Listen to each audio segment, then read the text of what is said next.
Ang tanong na dyan ay, ano daw kulay ng aking bulaklak at nakakatiis daw ba ako ng walang dilig-dilig? So, ito pag-usapan for today's video. Interesado ka bang malaman kung ano nakakasagot? Please keep on watching para bago yan. Kung bago ka pa lang sa akin channel, please consider to like this video and subscribe my channel.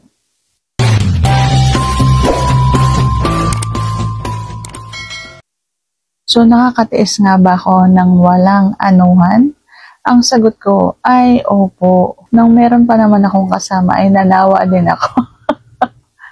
Kasi lagi-lagi. Halos araw-araw walang pahinga. Ako yung klase ng babae na kahit walang lalaki sa aking buhay ay kaya ko namang mag-SS.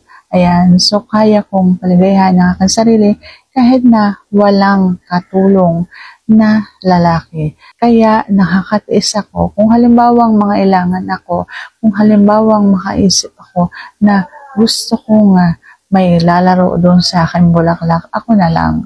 Kasi kayang-kaya ko naman ang aking sarili.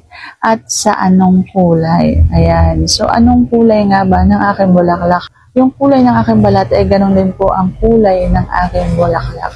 So, sana nasagot ko ng tamang tanong. If you like this video, please consider to like this video and subscribe my channel. Thank you for watching. See you on my next vlog.